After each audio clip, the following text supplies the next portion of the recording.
صرافہ بازار کے اندر جو لوگوں کے اندر قوت خرید ختم ہو چکی ہے. سونا تو اب خرید نہیں سکتے اب. تو آرٹیفیشلی لوگ جو ہے نا جی میچنگ کے سیٹ لیتے ہیں، وہ 10 سے 15 ہزار کا سیٹ مل جاتا ہے. یہ جو سونے کی پہچان ہے، نہیں پتا، آپ پرانے بندے، عام بندے کو یہ نہیں پتا ہوتا ہے. تو یہ کیسے پتا چلتا ہے کہ اس میں کھوٹ ہے نہیں ہے، یا یہ سونا صحیح ہے یا نہیں؟ اس کے بارے میں کوئی عام بندہ، آپ اس کو کوئی سجیشن دے سکتے ہیں؟ پیرا فورس جو آئی ہے، تاجروں کو بڑی تنگی ہو رہی ہے. ہم نے گلی محلوں میں بھی دیکھا ہے کہ لوگ، جو تاجر کمیونٹی ہے، وہ بڑے شکوے کر رہی ہے اس حوالے سے. تو کیا سمجھتے ہیں، ان کے شکوے جائز ہیں؟ کیا وہ ٹھیک بات کر رہے ہیں؟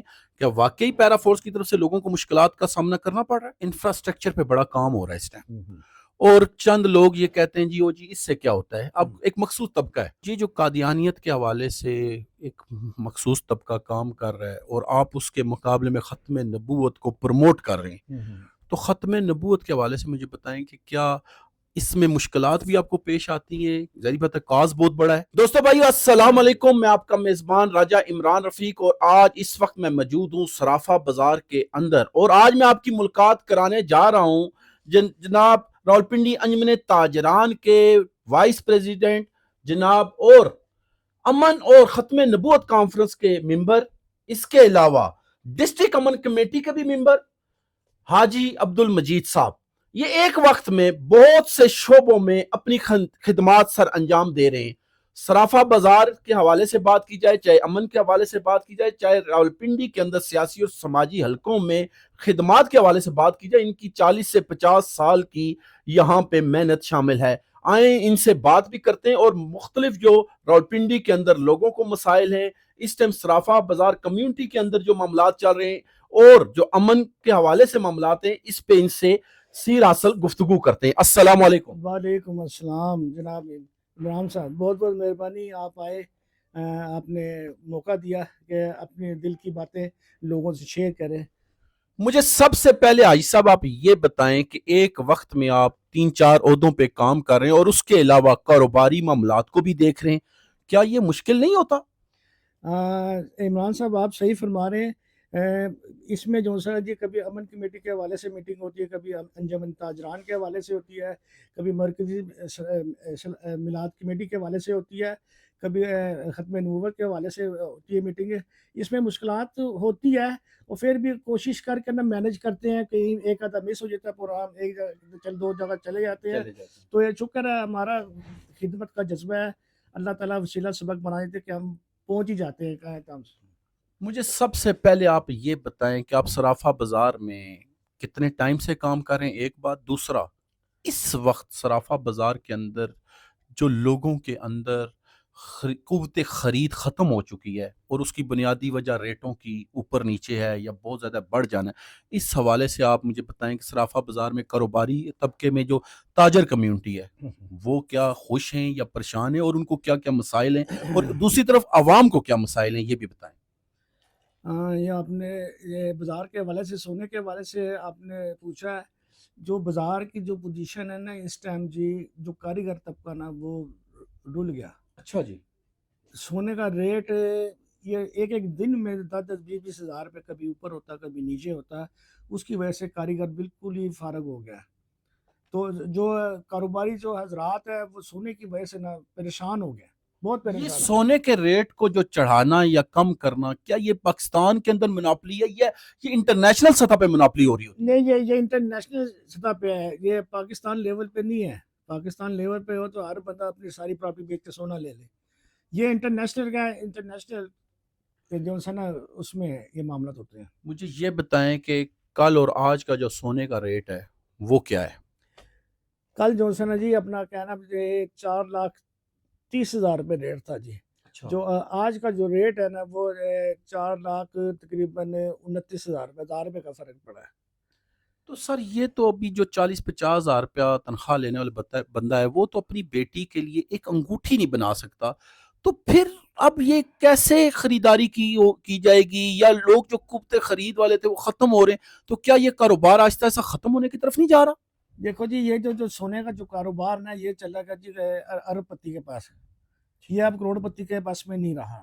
جہاں تک آپ نے کہا کہ بچے کی آپ جو بچے کی جو انگوٹھی ہے نا سونے کی وہ بھی 30-40 ہزار روپے کی بن جائے گی 1 گرام جو کی چھوٹا بچہ ہوتا ہے. چھوٹا بچہ وہ 30-35 ہزار روپے کی انگوٹھی بن جائے گی کیونکہ غریب عوام سے تو سونا چھینا گیا دوسرے لفظوں میں وہ نہیں ان کی قوت خرید ہی نہیں ہے ایک انگوٹھی اگر 1 تولے کی مردانہ بنائے نا شادی بیاہ میں دیتے تھے نا انگوٹھی 1 تولے کی وہ سمجھو کہ 4.5 لاکھ روپے کی پڑے گی مزدوری وغیرہ لگا کے تو وہ کیسے لے سکتے ہیں وہ تو ختم ہو گیا خفت ختم ہو خرید. گیا وہ سسٹم وہ آج کل جو سا لوگ آرٹیفیشل پہ زیادہ فوکس کر رہے ہیں میں یہی سوال آپ سے کرنے لگا تھا کہ ابھی جو لوگ اپنے بچوں کی شادیاں کرتے ہیں ابھی وہ چاندی زیادہ استعمال کر رہے ہیں یا آرٹیفیشل جولری استعمال کر رہے ہیں اور کیا وہ کوئی رینٹ پہ بھی ہم نے سنا ہے کہ کچھ لوگ رینٹ پہ بھی لے یہ کوئی بات سچ ہے یا یہ جھوٹ ہے؟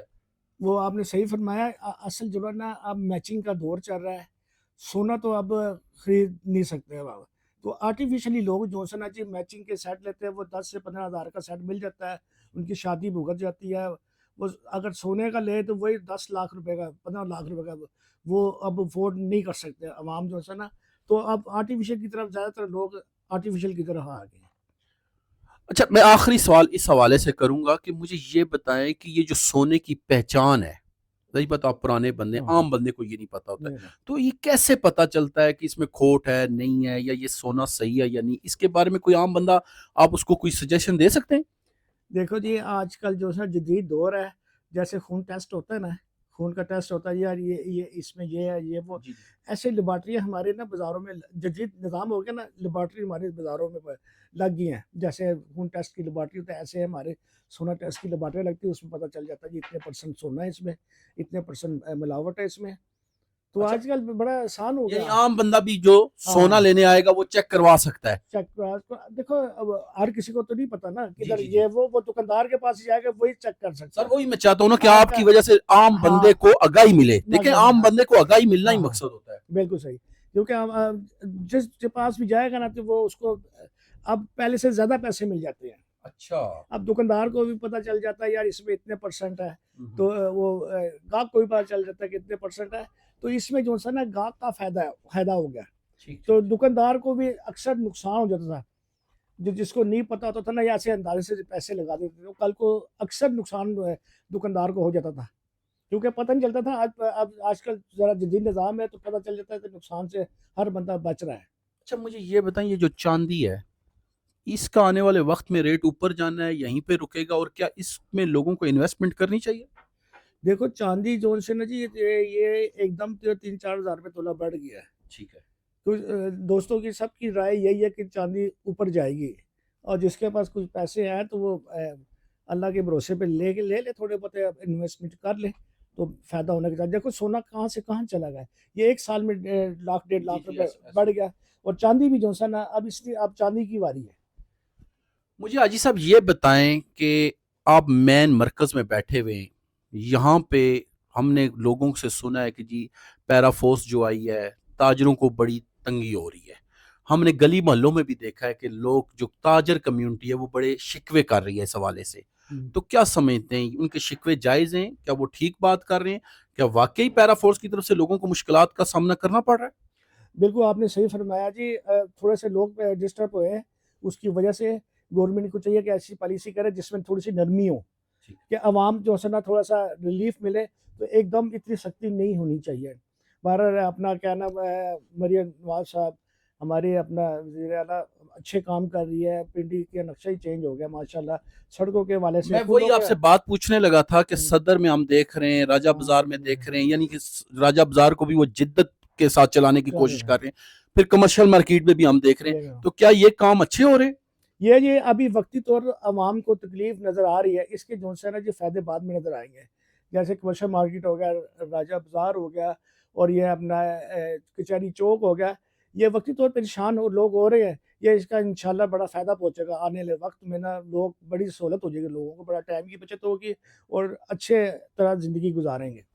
اچھا میں نے دیکھا جی کہ انفراسٹرکچر پہ بڑا کام ہو رہا ہے اس ٹائم اور چند لوگ یہ کہتے ہیں جی اس سے کیا ہوتا ہے. اب ایک مخصوص طبقہ ہے میں یہ جاننا چاہتا ہوں کہ جب آپ فرض کریں آپ کے پاس ایک بندے نے آنا ہے وہ 2 گھنٹے ٹریفک میں پھنسا رہے گا تو وہ کیسے آئے گا. تو کیا سمجھتے ہیں یہ جو انڈر پاس اوور برج اور یہ چیزیں بن رہے ہیں اس حوالے سے تاجر کمیونٹی کیا کہتی ہے کہ یہ ٹھیک ہو رہا ہے اس سے لوگوں کو فائدہ ہوگا؟ اس کو جی آپ یقین کرو، میں اسکیم 3 سے آتا تھا پہلے، امار چوک میں پل نہیں بنا تھا، تو ادھر میں یقین کریں 1 گھنٹہ ادھر رکتا تھا، اتنی ٹریفک ہوتی تھی.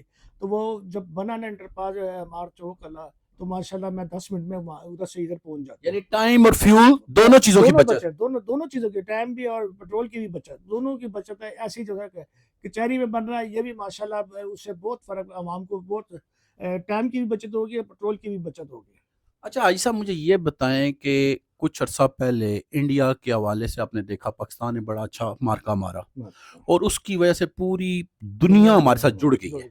تو کیا سمجھتے ہیں اس سے جو باہر کی انویسٹمنٹ ہے، کیونکہ آپ تاجر کمیونٹی سے، وہ باہر کی انویسٹمنٹ بھی آئے گی اور لوگ اب یہاں پہ انویسٹمنٹ کریں گے آنے والے وقت میں؟ کیونکہ فی الوقت تو ہم دیکھ رہے ہیں کہ یہاں پہ جو انویسٹمنٹ کر رہے تھے وہ بھی باہر جا رہے ہیں. تو آنے والے دور کے بارے میں آپ سے جاننا چاہتا ہوں کہ کیا اس میں کچھ چینجنگ آئے گی؟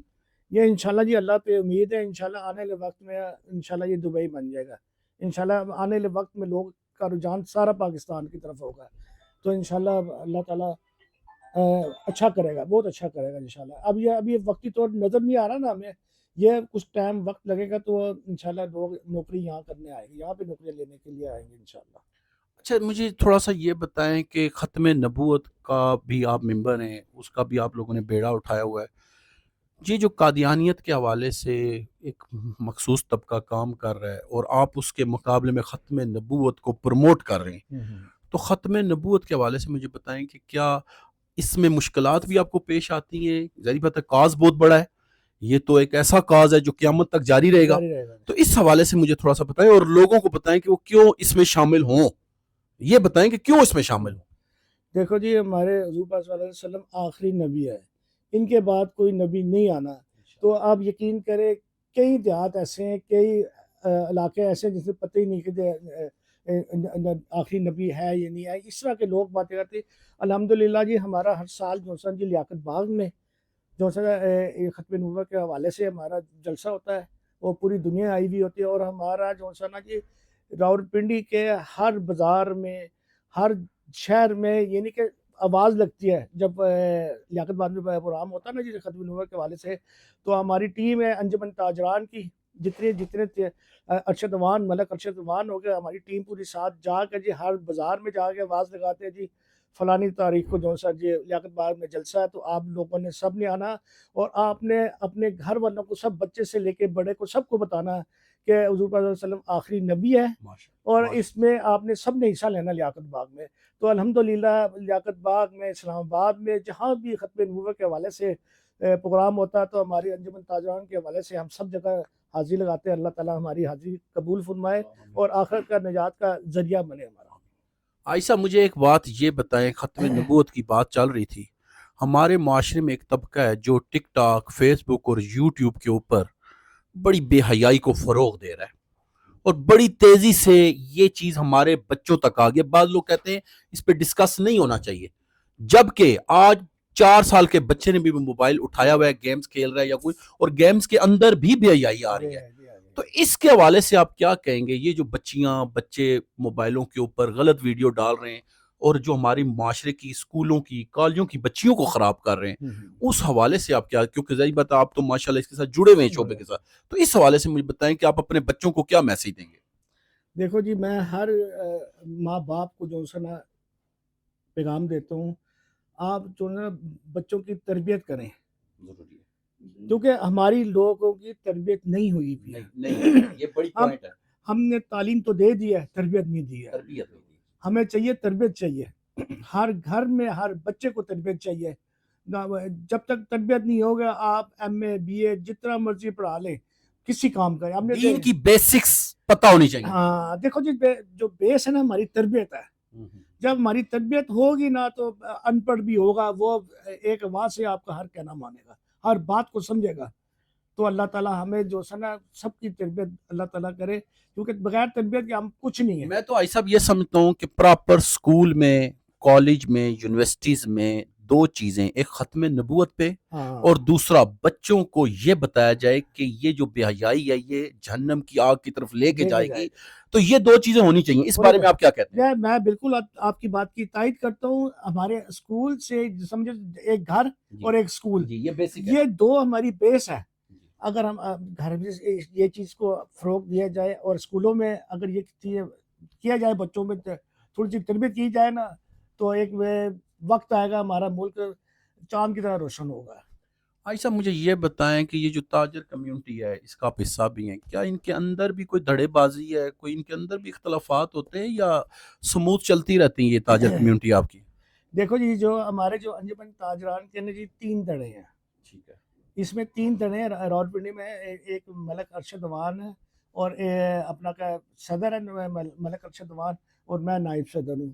اور جب آتی ہے ختم نبوت کی بات، جب ختم نبوت کی بات آتی ہے نا، تو تینوں دھڑے ایسے ہو جاتے ہیں، ایک مٹھی جیسے ہو جاتے ہیں۔ بقایا سیاست میں اپنے علیحدہ علیحدہ معاملات ہوتے ہیں، ختم نبوت کے حوالے سے سب کٹھے ہو جاتے ہیں۔ یہ ہمیں بڑی خوشی ہوتی ہے اس بات کی کہ یار ختم نبوت کا حوالہ ہے، تو وہ سارے اکٹھے ہو کے جی جگہ جگہ جا کے پیغام دیتے ہیں۔ جب تاجر کمیونٹی کی آپ کے لوگوں کو مسائل درپیش ہوتے ہیں تو اس وقت بھی کیا یہ دھڑے اکٹھے ہو جاتے ہیں یا اس وقت کہتے ہیں بھائی فلانے کے پاس جاؤ یا فلانے کے پاس جاؤ، یہی چلتا رہتا ہے؟ نہیں، جیسے ٹیکس کا مسئلہ آ گیا، سیل ٹیکس کا مسئلہ آ گیا، اس میں بھی جیسے تاجر سارے اکٹھے ہو جاتے ہیں۔ اچھا عائشہ صاحب، آپ نے ٹیکسوں کی بات کی، اس وقت راولپنڈی کے بلکہ پورے پنجاب میں دیکھا جائے کاروبار کے تباہ ہونے کی ایک بڑی وجہ ٹیکسوں کی برمار ہے، اور اس حوالے سے آپ کیا کہیں گے کہ کیا میسج دیں گے ان کو؟ ہاں جی، یہ دیکھو جی، میں حکومت کو آپ کے توسط سے ایک میسج دینا چاہتا ہوں۔ دیکھو جی، ایک میرا دوست جانے لا، اس نے 9 لاکھ روپے کا اپنا پلاٹ بیچا۔ ٹھیک ہے جی، کتنا؟ 9 لاکھ روپے کا، اور اس کو جو گورنمنٹ کو جو ٹیکس ہے نا، وہ 11 لاکھ روپے کے بن گئے۔ اب بتاؤ، اس وہ پلاٹ بیچ کے بھی نا، تو پھر بھی قرضہ 2 لاکھ اس نے پاس سے دینا ہے؟ بھائی صاحب یہ تو آپ نے ایک لطیفہ بنا دیا، یعنی کہ گورنمنٹ ہمارا لطیفہ بن گئی ہے۔ وہ اتنا وہ رو پیٹ رہا کہ نہ بیچتے ہی نہ۔ اچھا، یا اب دیکھو نا، گورنمنٹ کو چاہیے نا کہ یہ تھوڑا سا اس میں ٹیکسوں میں کمی لے کے آئے، عوام کو سہولت ملے، عوام خوشحال ہو۔ وہ اپنی اسی چکر میں ہی ادھر سے دے ادھر سے ایسی گھوم رہی ہے۔ عائشہ میں آپ کی اس بات سے اس طرح بھی اتفاق کرتا ہوں کہ جہاں پہ 5 لاکھ روپے مرلہ ہے وہاں پہ انہوں نے 23 لاکھ روپے ڈی سی ریٹ کیا ہوا ہے، جو آپ بات کہنا چاہ رہے ہیں۔ اور وہ اب 23 لاکھ میں جب ڈی سی ریٹ ہوگا تو اگر 10 لاکھ کا پلاٹ بنے گا تو وہاں پہ وہ اس کا ڈی سی ریٹ کی وجہ سے 15 لاکھ میں ٹیکس بن جائے گا۔ تو یہ وزیر اعلیٰ پنجاب کو بھی چاہیے، اور جو اس سے متعلقہ ادارے ہیں، کمشنر، ڈپٹی کمشنر، جتنے بھی ہیں، ان کو چاہیے کہ اس کو پرسیو کریں اور اس کو دیکھیں، اس سے عام عوام ڈائریکٹ ہٹ ہو رہی ہے۔ اچھا مجھے ایک آخری بات یہ بتائیں عائشہ کہ آنے والے وقت میں اب پاکستان کے حوالے سے بھی آپ نے دیکھا ہوگا ایک 27ویں ترمیم بھی آ گئی۔ یہ ترمیمیں پہلے بھی آتی رہی ہیں، یہ پہلی دفعہ نہیں ہے۔ کچھ لوگ کہہ رہے ہیں یار یہ ترمیم غلط ہے، صحیح ہے، مختلف حلقوں میں مختلف باتیں ہوتی ہیں، لیکن ضیاء صاحب کے دور میں بھی ترمیم آئی، ایوب صاحب کے بھی آئی، مختلف ادوار میں پرویز مشرف صاحب جب آئے تو تب بھی ایک ترمیم آئی۔ تو اس حوالے سے کیا کہیں گے، یہ ملک کے لیے خیرخواہی کا ذریعہ بنے گی یا نہیں بنے گی؟ انشاءاللہ میں امید ہے کہ یہ ملک کے لیے اچھا ثابت ہوگی یہ ترمیم، تو انشاءاللہ امید تو یہی رکھتے ہیں، بقایا اللہ بہتر جانتا ہے۔ عائش صاحب، حاجی عبد المجید صاحب آج کے اس پروگرام میں ہمارے ساتھ تھے، جنہوں نے ہمیں یہ بتایا کہ صرافہ بازار میں سونے کا اور چاندی کے کیا معاملات چل رہے ہیں، پھر ختم نبوت کے حوالے سے انہوں نے بڑی بریفلی بات کی، اور جو بے حیائی کا ایک طوفان اس ملک میں برپا ہے اس حوالے سے انہوں نے بہت زبردست بات کی کہ والدین کو کیسے تربیت کرنی چاہیے، اسکول کالج میں پراپر کیسے تربیت کورس ہونے چاہیے، اور میں امید کرتا ہوں یہ لوگوں کے لیے بڑا فائدہ مند ثابت ہوگا۔ میں اسی ساتھ ہی عائشہ صاحب سے اجازت چاہتا ہوں، اور پھر ایک نئی بات کے ساتھ آپ کا میزبان راجہ عمران رفیق آپ سے ملاقات کرے گا۔ بہت شکریہ، جزاک اللہ خیر۔